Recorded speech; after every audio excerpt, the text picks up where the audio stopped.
Stop. All right, here we go. Quick unboxing. Hopefully it's the last piece we need here. Paint's already done. Opens it up, wrong part. That would suck, but I don't think so. Like a lot of packing in there, that's for sure. Yeah, looks like there's more mess in the shop. Why not? There it is. It doesn't matter anymore. Enough. I don't care. We're gonna shove it all back in here. A box inside a box. I don't think there's anything else in there. Yes, there is. There's a receipt. Oh, all right, fine. Don't lose it.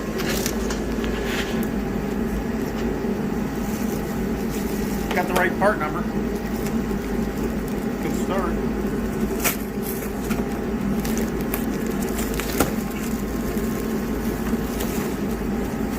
I think I better put my knife away before I hurt myself.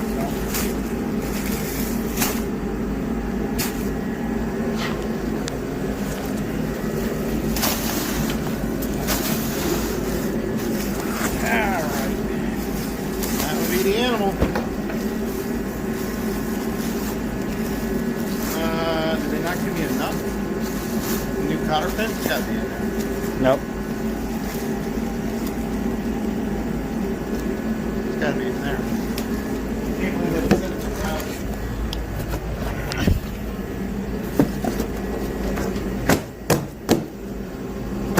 Seriously?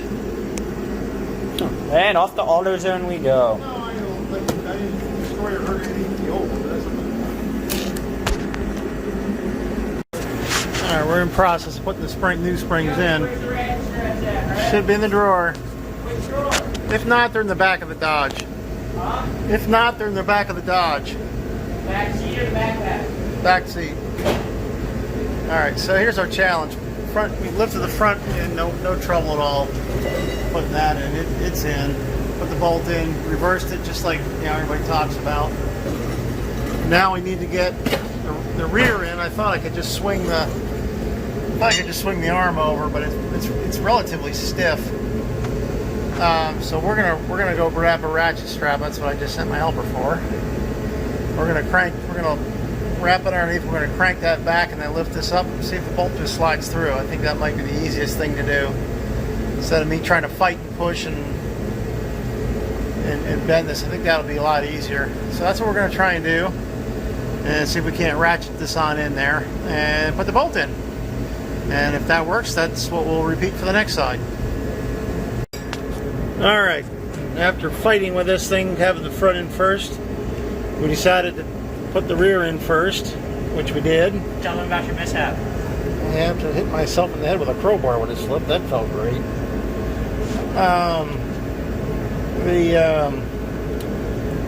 Put it in the rear first, and I put the crowbar up. I had my helper up there. We pried it back here when the spring's in, and it went right on up into place, and it was much easier. So that's how we're going to do the other side. Same thing. So we'll put the rear in, put the crowbar up, bend forward, put the front bolt in. Seemed to work much better. There we go. Ooh. Passenger side's on. Tightening everything up. Turn. Enough. I know what you're trying to do.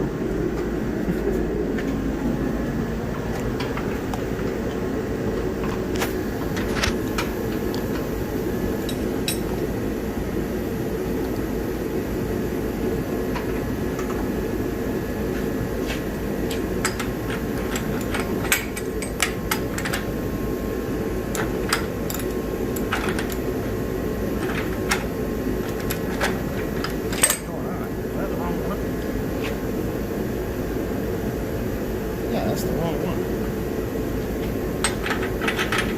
We're going to use my inch and 16th. This is not the inch and 16th.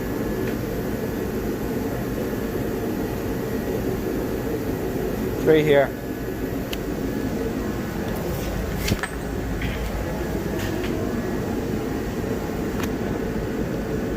That'll feel much better. Usually helps if you have the right socket. Yes, it does.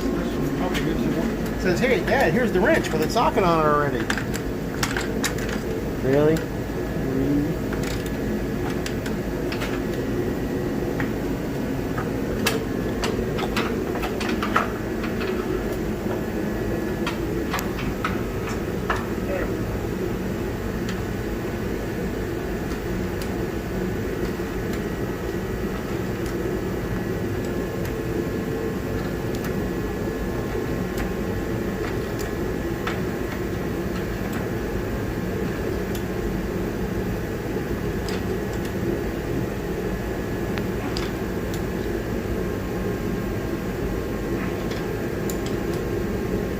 something I want to do.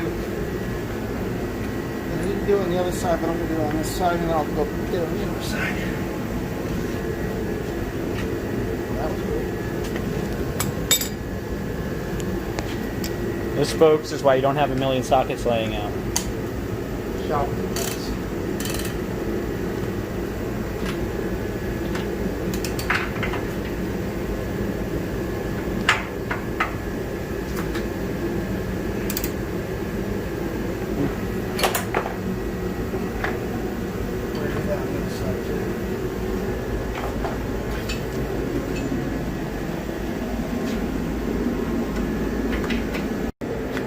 All right, both springs are in, tightened up.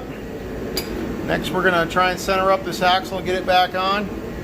I did put the track bar on the axle side already while I had this out. I think once we get the axle in and I can lift some stuff up, and I feel a little bit better about having the support, and I can lay down under the front some more. I just hate being under there. And I know I've been under there a ton with those jack stands, but the more that this isn't going to go flat on the ground, the more I like it being under it. So we're going to get everything back together here. Making some really good progress tonight. Last night and tonight have been two very good nights as far as that goes. So I guess next up will be a bunch of ratcheting and jacking of this axle, get it lined up back up on its pins. Surprise! All right, we're going to call it a night. Been productive again. The springs are in, tightened up. Axle is centered and back on, all connected. Got all the U-bolts back on. Didn't turn out to be too bad. Somebody said use the 2-jack method. I don't remember who or where. But definitely was a good way to do this. We had no trouble lifting this up left and right. I could move it around fairly easily.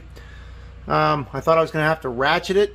Turns out I was actually able to pretty much move it by hand, and all the pins just lined up. Back in. Right now the jacks are up and have all the weight off, actually off the jack stands back there. This is up in the air. So the U-bolts are all torqued down. I'm going to call it a night on that.